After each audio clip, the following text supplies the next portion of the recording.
has been crashed.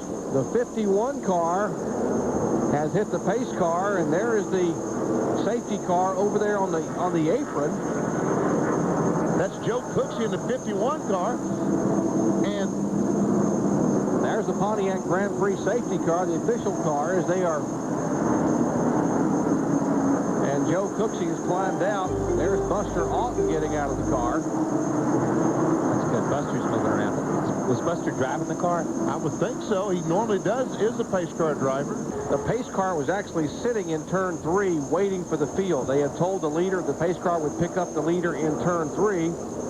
Joe Cooksey, driving the car number 51, a 4-year ARCA veteran, was about 3 or maybe 4 laps down. In 1999, Joe Cooksey accidentally wrecked into the pace car at Daytona International Superspeedway. Cooksey did not see the pace car, I would assume so, as the pace car was almost at a complete stop on the racetrack. The pace car was waiting for the entire field to catch up to him so they can continue on with the pacing. But unfortunately, this was never able to come to fruition, as the pace car ended up wrecked more than probably some of the other vehicles that were caught up in accidents that day.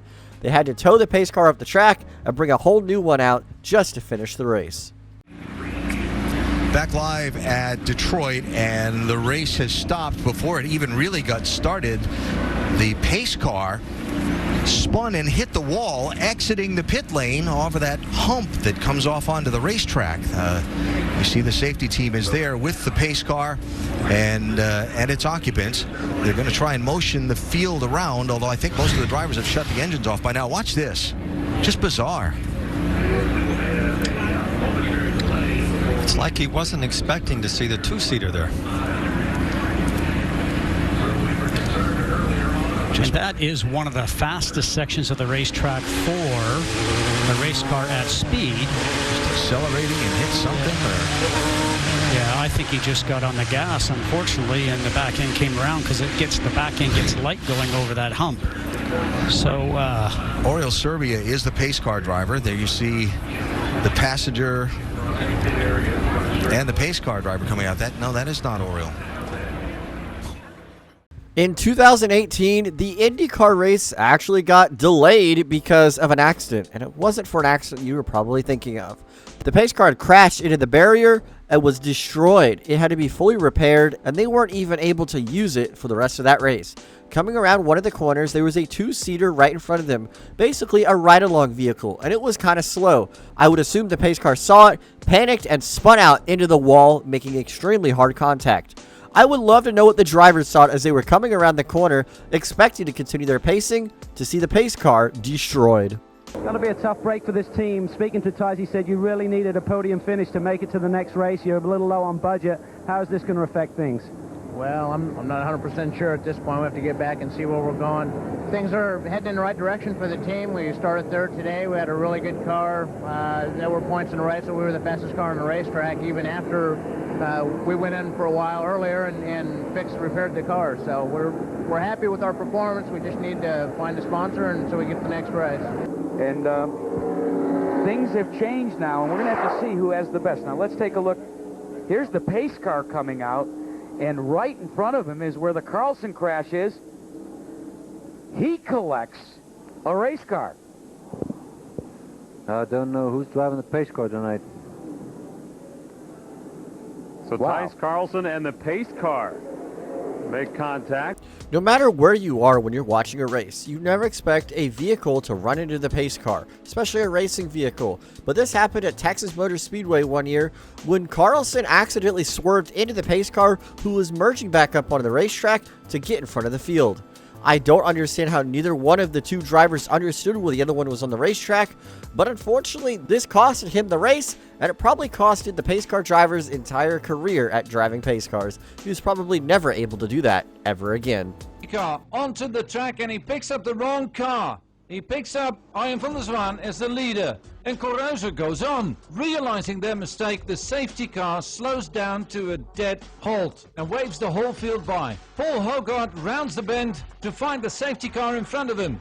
The brakes on the Lamborghini are obviously much more effective than those of the BMW following it. Jost Denarde's compact slams into the Lamborghini, while the Bavarian machine itself turns over and slides onto his side into the safety car, sending the BMW into a number of belly rolls until it finally comes to rest on his side. And an eerie silence falls over the mountain track. But not for long. De Castro's Marcos comes round the bend and slams onto the brakes. He spins, only to be T-boned by the oncoming BMW Z3 of Willy Angenent. It's a miracle that none of the drivers sustained any serious injury in this mega crash. And also the driver of the safety Seat escaped unhurt from the Totals car. The race, of course, is red flagged. Let's look at this moment again. Paul Hogarth reacts to the slow driving safety car, or maybe it's better to call it a danger car. Hogarth throws out the anchor, the Lamborghini grinds to a halt, and there's the BMW locking up in a big way and launching itself off the back of Hogarth's car, sideways into the safety car, and then rolls several times.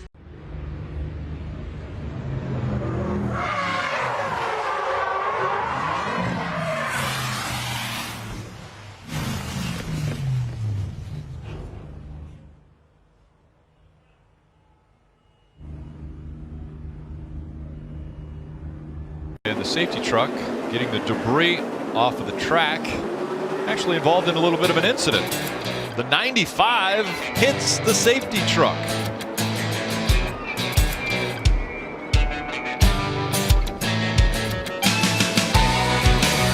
Yeah, the Pacecar caught fire moments ago. And what happened? Now, we do have a spare Pacecar, Clint, but have you ever seen this? I have never seen anything. You could just, this is a full moon night. Everybody is driving crazy tonight. Look how he's trying to get her back. Boys, I'm on fire. Driving the wheels off that thing. Help me, Oprah Winfrey. I'm on fire. But look at the fire. Then it's like, hey, enough of this. We got to get out of here. I mean, we're putting on a show is one thing, but let's leave the driving to the professionals. In NASCAR, there's always an early season exhibition race, a race for fun, just to get some good laps in and some good entertainment for the fans. And in 2013, during the first exhibition race of the season, the Sprint Unlimited, the Pacecar caught on fire and decided just to take off and drive as fast as he can, until he realized that's probably a bad idea, and he pulled it down the racetrack, pulled it to a stop, and got out of the car in a hurry. This was one of the most comedic things I've ever seen that would happen during a race to a pace car, because it caught on fire, and instead of pulling over, they just drove as fast as they could, got off the track, and then got out of their vehicle.